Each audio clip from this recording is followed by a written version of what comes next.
Good morning, everyone, and welcome to this morning's webinar entitled South Asia Region's Education Sectors Today, International Education Market Updates, Trends and Developments in Bangladesh, India, Bhutan and Nepal.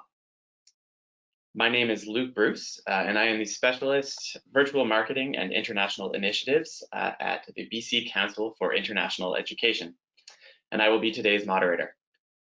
BCCIE is a provincial agency under the Ministry of Advanced Education, Skills and Training, advancing the interests of international education throughout the entire sector, including K-12, higher education, and the language sector.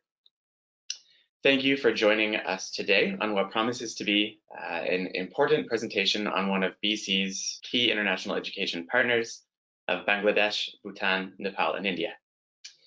Today's webinar is co-hosted by BCCIE and Trade Commissioner Service Global Affairs Canada.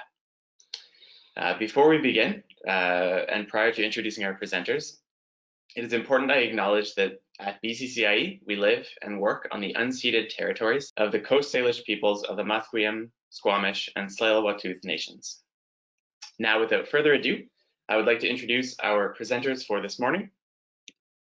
We are joined by Qazi Ghulam Farhad, the Trade Commissioner from the High Commission of Canada in Dhaka, Bangladesh, and Mr. Anuj Bhasin, Trade Commissioner, the High Commission of Canada in New Delhi, India. We are also joined by two IRCC colleagues, and I will let Anuj introduce them at this time. Yeah, am I audible? Thank you, Anuj. Yes. Okay, sorry about that.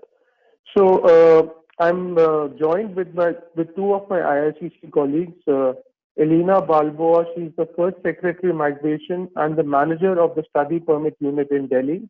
She covers India, Nepal, and Bhutan.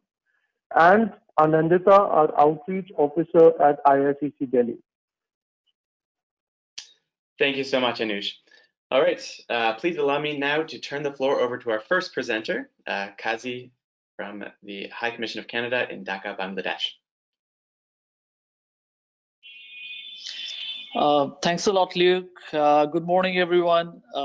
This is Qazi. As Luke already said, that I'm the Trade Commissioner responsible for education in Bangladesh. I'm based in Dhaka. First of all, thanks to BCCI to take the initiative with GAC and arranging this wonderful webinar and providing us a chance to speak with all of you tonight for us and today for you. Luke, if you can bring up the presentation, then can I start my first slide with my first slide? Thank you. Thanks, Luke. So first of all, today what we're going to do, we'll give a snapshot of our Bangladesh education sector, the updates, the trends, and the development, and we'll also talk about few opportunities. So Luke, if you can go to the second slide, I can continue from there. Yep, thanks, Luke. So first of all, Bangladesh education sector overview. The opportunities for education market in Bangladesh is increasing. What we mean by that, the idea of studying popular abroad is getting very popular in Bangladesh. The education market in Bangladesh is expanding. Bangladesh is a country of 167 million people, over 50% of whom are under the age of 25. And it also have a very growing middle class. So the opportunity of, getting students and students going abroad, their interest is getting higher and higher every year. Later in our slides, we'll discuss more about that. And Bangladesh has a significant increase in the number of private schools, colleges, and universities, which cater to an over-expanding middle class, as I already said, interested in and able to finance post-secondary study abroad. And this growth is poised to continue. And we see that in near future, the number of students going for Bangladesh to study abroad will increase and increase more and more. So from there, if we can go to the next slide, Luke, can I have your help here? Yeah. Thank you. So Bangladeshi students in Canada. Canada is among the top destinations for foreign study. The idea of studying abroad, as I said, is already popular in Bangladesh. And basically, the large number of Bangladeshi nationals are increasingly able to pay relatively higher tuition fees in foreign private schools and universities, indicating that the market of potential students is substantial. Academically, Canada is considered as a top choice of research, and Bangladeshi Canadian alumni are working with distinction in different fields in Bangladesh, including universities and on their relevant fields. And Canadian degrees are highly valued, absolutely. The reasons why Bangladeshi students are choosing Canada are because the quality of education, the reputation of the Canadian education system, the relatively high value for money of Canadian schools, the post-graduation work and immigration opportunities, and finally, what we see that personal and family connections with the Bangladeshi diaspora in Canada are particularly important, given the significant role parents play in influencing study abroad. Basically, what happens that the students decide about which country they want to go, but definitely parents do have a lot of influence.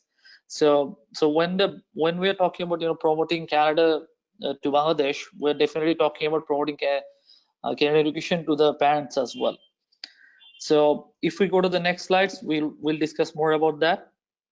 So Bangladeshi citizens in Canada with a valid study permit. As you can see in this graph, you can see that in 2015, the number of Bangladeshi study permit holders for 6 months or more as of on December 31 was around 2,500. But in 2019, it rose up to 8,500. So if we compare only with 2017 and 2019, the number has almost doubled from 4,250 to 8,490 in 2019. So only within a 2-year span, the number has doubled. So the reason for studying in Canada, as I already said, are both economic and social. Canadian degrees are highly valued, and as the middle class number is growing, middle class, and interest is going to study abroad, we are just expecting this graph to go high, and high. So basically, this slide talks about the new enrollments of Bangladeshi students by top destination country. As you can see, the Bangladeshi students are going to many countries, USA, Malaysia, Australia, Germany, Canada, UK, and other countries such as China as well. So year by year, the number is growing for all the countries. As you can see that Canada is definitely among the top 5 countries of choice or study abroad for Bangladeshi students. And basically in Canada, you can see the new enrollment number was in 2016 was 1872, and in 2018 it was 2,332. So basically the new enrollment number is growing up as well as the number of study permit holders in Canada.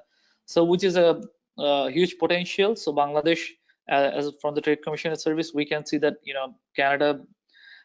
Canadian universities and colleges and institutes has a huge potential to promote and grow their number in Bangladesh, because in 2019 only the in total around 50,000 Bangladeshi students went to study were studying abroad. Of them, 8,500 were studying at Canada. So it is a big number. It is a big chunk, and we're expecting probably from next year the number will grow up again. So Luke, can we have the next slide, please? Yeah. Thanks a lot, Luke. So we have the slide up again. So now we'd like to talk a little bit about the promotion strategy in Bangladesh. So basically, Dhaka is the capital city. So the maximum number of schools and universities are based in Dhaka. Then the next city is Chittagong, then Sylhet and Khulna. So marketing to potential student of group of students has shown to be very successful, especially in the case of students of the English medium schools of Dhaka. And we always say the in-person promotion to the students has always been the most successful ones. And in these 4 cities, we have seen that these are interest to go to Canada or go to study abroad are particularly high. There's a number of concentration, as I already said, that mainly the schools, international schools or high schools and universities are based in Dhaka and Chittagong and Sylhet and Khulna. So our always recommendation is to get well connected with the counselors of the the particular schools. Not all the schools have counselors. In some of the schools, the teachers does the promotion or the help to the students. So we are from the High Commission of Canada in Bangladesh, the Trade Commissioner. We are very well connected with the counselors. So we'd also always suggest to, if it is the first time for any university or college or institute to come to Bangladesh, then you can contact us and we can get you connected with the counselors, and they will be able to help you out with getting promoting your institute or talking with the students and this and that. And also we are well connected with the private universities and public universities of Bangladesh, where you can seek opportunities for partnership, curriculum development, teachers training, all those issues. And in terms of recommended visits, if it is a first time visit, we say that okay, for the first time you can decide to visit 2 times per year to promote your institutes. Then eventually you can come once in a year. And many different institute do their education fair here in Bangladesh. And we also from the High Commission, we arrange a session with the students, parents, so you can always try and check back with us what's happening in this country. So there is always something happening. So Bangladesh is a vibrant country with the students, and parents are always keen to get the information from. So giving students the exact and updated informations, visit are always recommended. But during COVID-19, if it is not possible, then definitely the virtual promotion is recommended. So few updates during the COVID-19 situation. As you know, it was a very unprecedented situation, and in Bangladesh, the educational institutes have been closed since March 17th, and those are still not open. So A levels and O levels exams, as you know, the advanced levels and ordinary levels exams are still just happened in October. Those were delayed. And higher secondary school certificate HSC, which is equivalent to grade 12 and equivalent to other national curriculum exams, those are still delayed. Government had decided to take the exams, has decided not to take the HSC exams this year. So basically what is happening, that government will have decided, okay, the grade will be given based on their 2 previous national exams which the students have been taken. So basically from March onwards till today, no education institute or classes are happening at no institutes. Universities and schools are taking online classes, but no in-person classes or exams are happening. So everything is online for the time being of the public and the private universities and colleges and schools, and they're taking online classes, online exams, and the public and private university admission for the new intake locally will have not started yet. For the next semester, they are planning to start after the HSA examination. As it's not happening, the HSA results comes out. So basically that's what's happening. And both the public and private universities, they are planning to take the online admission test for this year. And for the outbound students, this year we are seeing that most of them are taking online classes. And as we know that Canadian universities and colleges are offering online classes, so they're taking online classes. As of yet, they're started to take. There is a time difference issue, but still students are taking the classes. They're not keen to miss any classes or any sessions. That's what we're seeing in the market. Can we have the next slide? Yep. Yes, there we are. Thank you. So that was basically my conclusion. Thanks a lot for your time. So basically, Bangladesh is, as I already said, it's a growing market. The number of students will always increase. The students are always, keen to go abroad. If you have any questions, please feel free to ask us. And if you need to contact the Trade Commissioner Service in Bangladesh, here is my contact informations. My email is gulamfarhad.qazi@international.gc.ca. Please feel free to contact us for any information you need for Bangladesh. Thank you. All right, thank you so much, Kazi. All right, allow me now to turn the floor over to Anuj Basin. Okay. So, good evening again, everyone. As you mentioned, I handle the education program covering India, Nepal, and Bhutan. And my presentation will be structured around giving you a broad overview of the Canada-India education partnership, followed by Canada, Bhutan, and Canada, Nepal. What are the key opportunity areas that we see? And then we're going to round up with few recommendations on how one can look at entering the market or scaling up if you've already entered the market. So starting with the Canada-India education engagement, it actually mirrors this dynamic growth. If you look at the numbers, as of September 2019, close to 220,000 Indian students with valid study permits have been studying in Canada.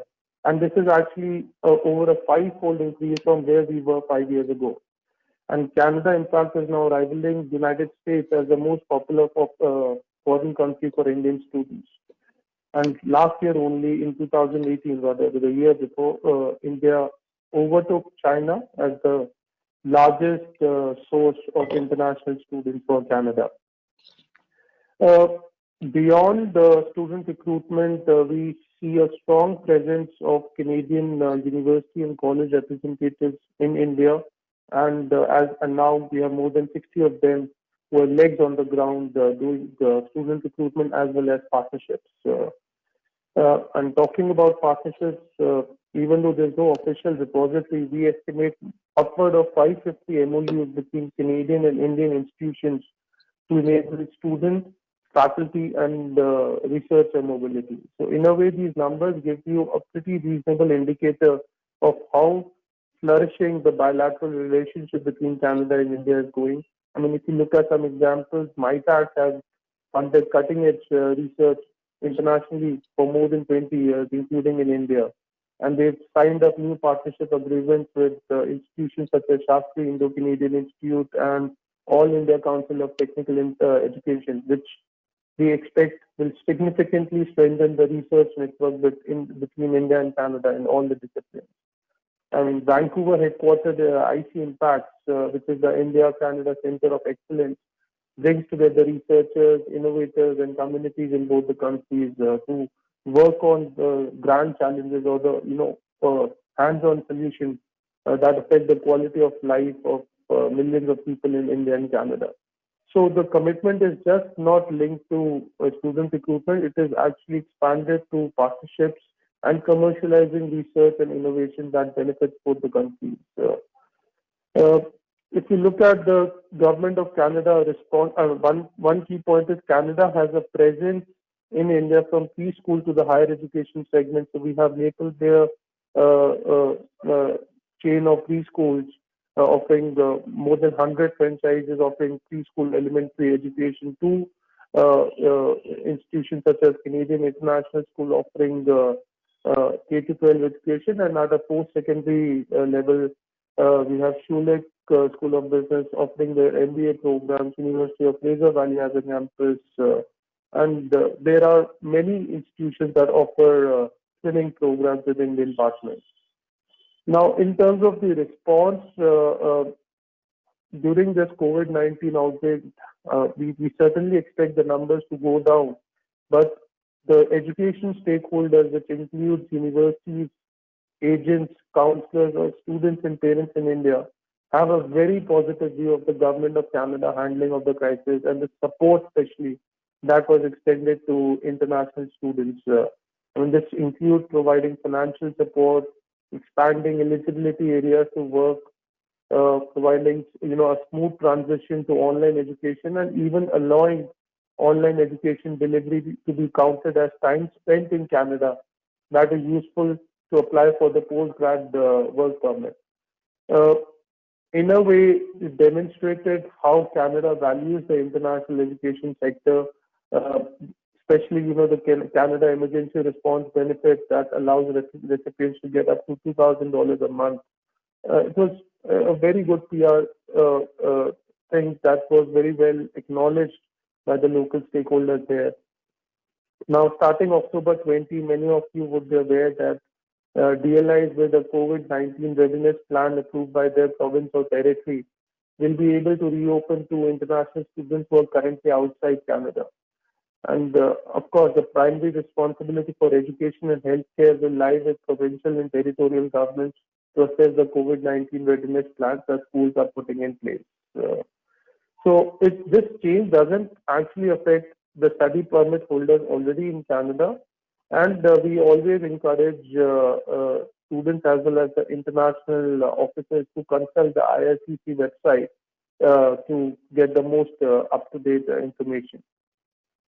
Even when we compare how Canada has responded to the crisis vis-a-vis, say, Australians, US, UK, New Zealand, the like-minded so-called competitors, Canada has scored pretty well on all counts in terms of how the treatment of students with respect has been a major point of students' desire to study in Canada. Now, moving to the next slide, the Canada-Bhutan education relationship, the foundation was laid by Father Mackey in terms of the work that he has done in developing the secondary education system in Canada. We have some of you may be aware by the name Nancy Hector. She has done a lot of work in developing capacity for English language teaching. So, from a Canadian perspective, there is a significant market potential for graduate student recruitment and services export through pedagogy or capacity building.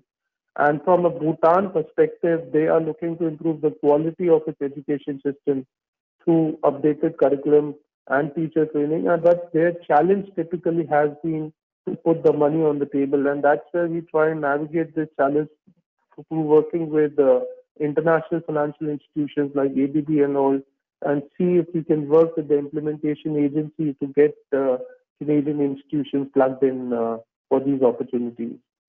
Now, in terms of numbers, nowhere compared to the bigger neighbor, but it is growing. We received about 140 students from Bhutan in 2019, and it has been a focus area, especially from the visa section as well, because we've offered dedicated email address for Bhutanese nationals to enable fast track processing, and their IRCC is also exploring the mobile biometrics toolkit.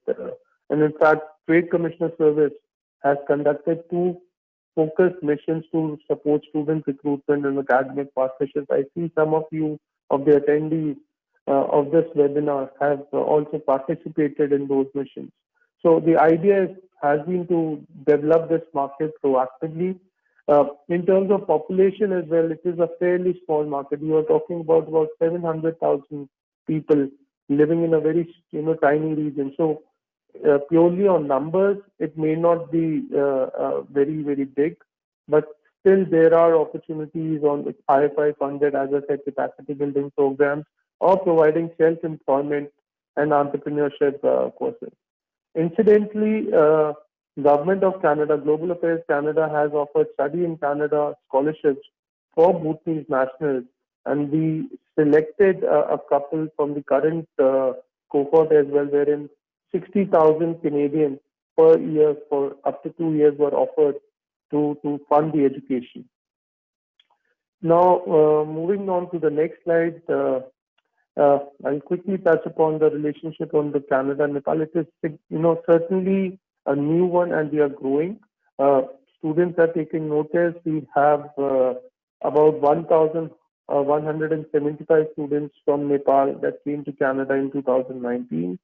An outreach was done by IRCC colleague Elena and myself earlier this year in February to explore partnership areas. And there are opportunities to develop the national vocational qualification framework. We met the joint secretary there. They're looking for collaborations to even develop research and develop competency amongst their teachers. And then there are, of course, short-term certificate programs for upskilling the bureaucrats in Nepal and in-market training. So those management development program is again one area of opportunity that one can look at. Again, from an IRCC perspective, Canadian visa offers a dedicated email address for Nepalese and nationals to enable fast track processing, and we do have a visa application center in Nepal, which does help. Now, in terms of the key concerns that students have expressed overall from these three markets due to the COVID-19 outbreak, I mean, visa processing is a key concern, especially with the requirement of biometrics, and if you have college-bound students looking for GIC. So there are delays on those fronts. Students do expect from Canadian institutions the possibility of deferral or payment refunds in case there are cohorts being postponed or the visa or the study permit application getting denied. These are very cost-conscious and price-sensitive markets. So even though they value the smooth online transition during this COVID-19 crisis, they still are concerned on paying the same fee, even though we try and tell them that there's a lot of infrastructure and investment that has been put in, but still the value-conscious consumer from India, Nepal, and Bhutan generally has concerns on paying the same fee. They do appreciate the readiness of schools to tackle the COVID-19 crisis, and of course, this October 20th development does help. But again, the feedback that we keep getting is that they look for flexibility towards submitting their application deadlines because there are even challenges in all these three countries. Say at grade 12, the results getting delayed, and similarly for postgraduate aspirants, even the undergrad results are getting delayed. So they do look for some flexibility in the application deadlines being extended.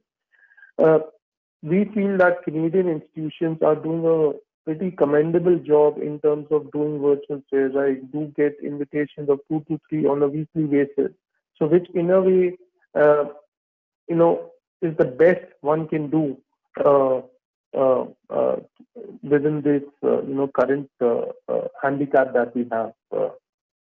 So agents do expect a decline in student mobility numbers to all the destinations, even if the travel restrictions are lifted totally. But again, as of now, the situation is so fluid that it changes. But presently, we do expect the numbers to dip from all the three markets. Now, in terms of the key motivators, I'd like to club India and Nepal more together, and Bhutanese are still, Bhutanese students are still more focused on quality on a relative basis, but primarily Indian and Nepalese students are very value conscious, as I mentioned. They tend to carefully evaluate the cost versus benefit, and that is why you see a lot of students opting for postgrad diploma courses. My first slide mentioned that 70% of the students are college bound, looking at the study in the GP area, because there's a direct employment outcome linked to it that acts as a segue to immigrate. From a ranking perspective, especially the university bound students, Indian parents typically associate a higher value to the international rankings of the destination institutions in general. And they do refer to Times Higher Education or Shanghai Jiatong ranking. Again, for colleges, there's no national ranking system, so there's no reference point, but every college does a commendable job in terms of differentiating themselves. From a national brand perspective, Canada has a positive national brand, but there can be a lot of work that can be done in developing this. I mean, generally I give examples as to how US position itself as a land of opportunities. UK has that traditional connect because of the colonial roots attached. Australia positions as itself as a good life, that kind of a value proposition. So there is scope to develop a national brand for us, for ourselves. In terms of the visa processes and policies, the options to work during education and post once you graduate is a big plus.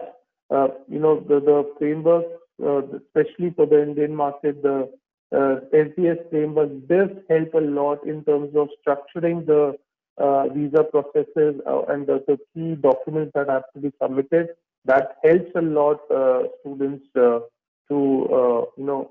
apply. Then competition to get into a good institute at home or locally, especially with the Indian students, it's very competitive to get into a top institution. So there are the IITs and the IIMs, and then there's a vacuum in between. So there's a lot of respect that they have for Canadian institutions in terms of the school ranking, the infrastructure, the faculty to student ratio, etc.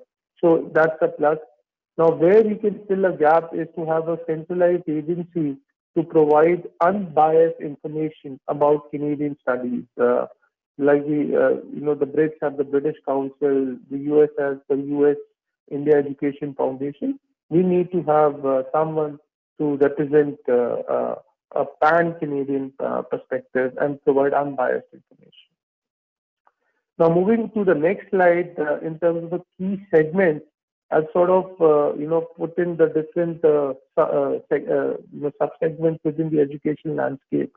Now, virtual learning, e-learning, edtech, it has been a low to medium. If I would have spoken 2 years ago, because it's a very, very cost-conscious market. But COVID-19 challenge has significantly increased the potential in this space, because a lot of Indian schools have really struggled towards a smooth online transition. I mean, they've been typically operating on Google or your Zoom or MS Teams, but then there is no learning management system, a comprehensive learning management system that sort of digitize the offline assets. And incidentally, we're doing a webinar tomorrow with the local principals and counselors trying to target this particular niche. Now, from a language training perspective, English language training, we generally do not think that has a strong potential, simply because the medium of instruction in India, Bhutan, and Nepal at K-12 level is English. And so we do not expect a lot of need for language training in English. However, for French, there is a significant potential. We would encourage you to explore that avenue. France especially has made very strong inroads in the language training space, and there's no reason that why Canada cannot make a niche for itself. Now, at a K-12 level, both primary and secondary, there are regulatory challenges in these markets for allowing the international institutions to offer their complete program. So, if I take the example of India, we have two key boards here, CBSE and ICSE, and the challenge is that if you offer an international credential, at a post-secondary level, they are not recognized. So the student may get a Canadian credential. The only option then that is left for her or him is to then study in Canada. And that is the reason I've not seen a lot of Canadian institutions setting up, offering programs at a K-12 level. From a capacity building standpoint, there is significant potential in technical and vocational training in all the three markets, especially Nepal and Bhutan.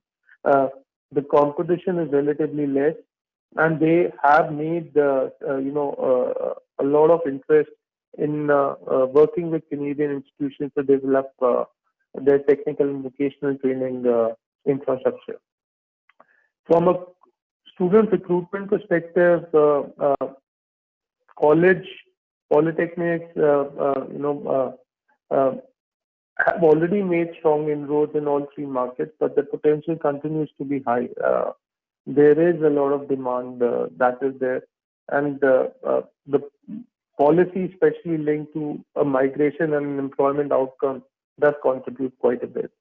Over the last 5 years, we've seen universities, especially at an undergraduate level, making a significant impact, especially in India. And I see a lot of universities, in fact, having legs on the ground. I did touch upon the 60-odd Canadian university and colleges that operate with market entry specialists or having their own liaison officers to recruit students from India. And so there is a lot of interest coming in. Now, at a graduate, MD or PhD perspective, the potential is high, but the numbers generally are fairly low. Similarly, if you're looking at setting up offshore campuses or curriculum licensing opportunities, the opportunities are fairly medium, simply because at a post-secondary level, there are regulatory constraints that allows international institutions to set up campuses, and more importantly, there are concerns around repatriation of profits. So that is the reason there has been a limited uptake, unlike say a China or a Saudi, market where we've seen a lot of Canadian institutions setting up shops locally. Now, in terms of the recommendations, again, for all the three countries, it's important that Kazi touched upon the visits. I feel that a local office, even if we do not want to have a physical office, have a call center kind of representation. Someone who is able to provide credible information about the institution is very much sought after. So a number where the student can dial into, they prefer to have conversations rather than email exchanges. India may have graduated to that level, but certainly not Nepal and Bhutan. So having a call center number where the students can call up is a strong recommendation. Be careful in terms of the agents that you work with. There is a significant level of concern that we've seen, especially the IRCC section on the credibility and even the veracity of the documents provided by agents. So one should be mindful of those things. In terms of competition monitoring, I already touched upon that we need to have a line like US as a land of opportunities and Australia or good life, etc. We need to have some sort of recall from a brand Canada perspective. It is also very important that we move beyond the MTV, the Montreal, Toronto, Vancouver, and create several city brands which act as a magnet for the students from these three countries. Presently, the large concentration of students are in Toronto, followed by Vancouver. So there is a significant scope to expand that pie, because the consistent level of education that we have in Canada, it's more about promoting the city culture and creating those niches for ourselves. We need to provide incentive for longer study duration. IRCC has already introduced a very neat structure in terms of providing some additional points for 4-year undergrad education. So it has to be communicated regularly, and then we should know who our partners. We should look at validating them, take references from peers, work with us at the Trade Commissioner Service, whichever academic partner you are evaluating. We are happy to provide our insights, look at identifying new partners for you. Try and keep yourself up to date with the latest news through the consulting companies. They have a lot of newsletters coming in, and as well as the skills organizations.